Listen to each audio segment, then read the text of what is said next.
Hello મિત્રો, શેરબજારની વાતોમાં મિત્રો બજેટમાં 40,000 નવા કોચ બનાવવા માટેનો જે આપણા નાણામંત્રીએ વાત કરી તેની અસર આ રેલવેના બંને શહેરો ઉપર ખૂબ થવાની છે. અને બે શહેરો સારામાં સારા ઓર્ડર બુક છે બંને શહેરોમાં, અને તમારા ટાર્ગેટમાં બંને શહેરો રાખી શકો છો. આ બંને શહેર રેલવે સેક્ટરના છે.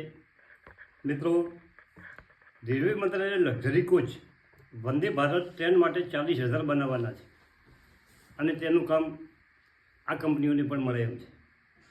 એક કોચ બનાવવા માટે 117 કરોડ રૂપિયા, લક્ઝરી કોચ બનાવવા માટે 117 કરોડ રૂપિયા સરકારને રેલવેને ખર્ચવા પડે છે. તો આ કેટલું મોટું બજેટ, આ ડબ્બા પાછળ ખર્ચા છે, અને કંપનીનો કેટલો ગ્રોથ થશે તેના વિશે પણ તમે જોઈ શકો છો. પહેલો જે છે ટીટાગઢ રેલવે. મિત્રો, બજેટ પછી રેલવેના શહેરોમાં જે તોફાની તેજી હતી તેમાં થોડી ગિરાવટ આવી છે, અને એ ગિરાવટમાં તમારે ગભરાવાનું નથી. આરવીએનએલ, આઈઆરએફસી, આઈઆરસીટીસી દરેક કંપનીમાં ગિરાવટ છે. બજેટમાં સેક્ટરમાં મોટી ફાળવણી થશે તેવી આશા હતી, પરંતુ સરકાર દ્વારા તે આશા થોડીક ફાળવણી ઓછી થઈ છે, અને તેનાથી તમારે કોઈ પણ ગભરાયા વગર રેલવેના શેરો તમારા પોર્ટફોલિયોમાં રાખવા જોઈએ. સરકારે રેલવે માટે 2.55 લાખ કરોડની ફાળવણી કરી, અને આ રકમ પણ નાની નથી. આ કંપનીઓને મોટા રેલવેની કંપનીનો ઓર્ડર મળવાના છે, અને તેના ડેટા ચેક કરીએ તો આ ટીટાગઢ વેગન કંપની 1997ની કંપની છે. રેલવેની બધી બોગીઓ આ કંપની બનાવે છે. ડિફેન્સમાં પણ આ કંપની કામ કરે છે, અને આ બે સેક્ટર ફોકસમાં રહેવાના છે. કંપનીનું માર્કેટ કેપ ખૂબ નાનું છે, 1,428 કરોડ છે. ભાવ કાલે 1,041 હતો, અને 52 વીક લો 193 છે, અને 52 વીક હાઈ 1249 છે.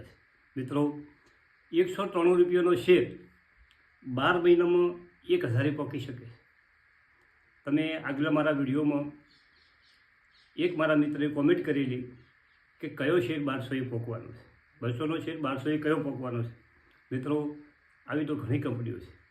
સારી કંપનીના આપણે ખૂબ વિડીયો બનાવ્યા છે, અને તમે પણ વિડીયોમાં જે શેર છે એ તમારી જાતે ચેક કરી અને તમને જે ગમતો હોય એ શેરમાં તમારે ફોકસમાં રાખવાનું. આ કંપની ટીટાગઢ વેગનનો પીએ છે 66, બુક વેલ્યુ છે 109, ફેસ વેલ્યુ છે 2. મિત્રો, અને કંપની સારામાં સારી વાત જો કંપનીની હોય તો એનો પ્રોફિટ ગ્રોથ 129% છે, અને એનો વેચાણનો ગ્રોથ 94% છે. મિત્રો, આજે આ કંપની ડિસેમ્બર ક્વાર્ટરનું આંકડા ફેચ કર્યા છે, અને એમાં તમે જોઈ શકો છો કંપનીનો નફો જે જૂન 2023માં 911 કરોડ હતો, જે સપ્ટેમ્બર 23માં વધીને 965 કરોડ થયો છે. નફો જૂન 23માં 62 કરોડ હતો, જે સપ્ટેમ્બરમાં 71 કરોડ થયો છે. કંપનીનું રિઝર્વ 1,359 કરોડ છે. કંપનીનું દેવું 362 કરોડ છે. પ્રમોટરનું હોલ્ડિંગ 42.47 છે. એફઆઈસી 20.14 છે. ડીઆઈ 12.27 છે. મિત્રો, અને પબ્લિકનું હોલ્ડિંગ 25% છે. ઓલા પહેલાં સેક્ટરમાં ડીઆઈ 10% હતું, એમાં એણે વધારીને 12% કર્યું છે, અને એફઆઈ 16% હતું, એને વધારીને 20% કર્યું છે. એફઆઈ અને ડીઆઈએ બંને ધરખમ કંપનીમાં હોલ્ડિંગ વધારેલું છે. બીજા નંબરનો સ્ટોક છે જ્યુપિટર વેગન. રેલવેથી જોડાયેલી કંપની છે.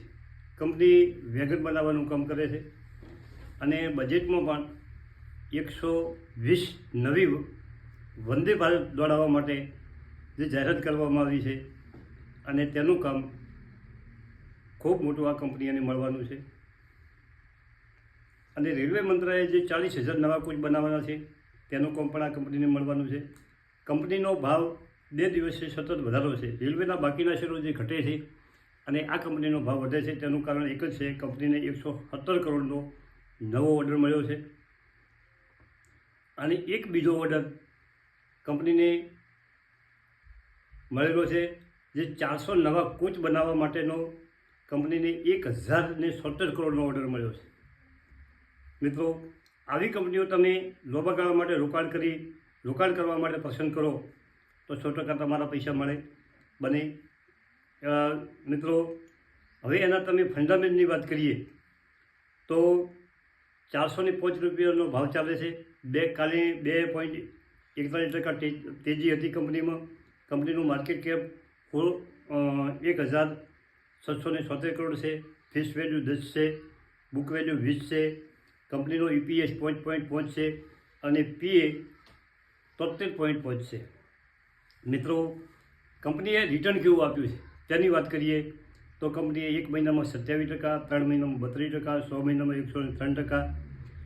મિત્રો, અને 1 વર્ષમાં 264% કંપનીએ રિટર્ન આપ્યું છે. 5 વર્ષમાં 1897% કંપનીએ રિટર્ન આપ્યું છે. પ્રમોટરનું હોલ્ડિંગ 70% છે, FIC 1.26 છે અને DI 2.5% છે અને પબ્લિકનું હોલ્ડિંગ આ કંપનીમાં જ્યુપિટર વેગનમાં 26.55% છે. મિત્રો, તો તમે આ બધા ફંડામેન્ટ ચેક કરી અને રેલવેનો શેર પસંદ કરવો હોય તો આ 2 કંપનીમાંથી પણ તમે પસંદ કરી શકો છો. Thank you. આભાર.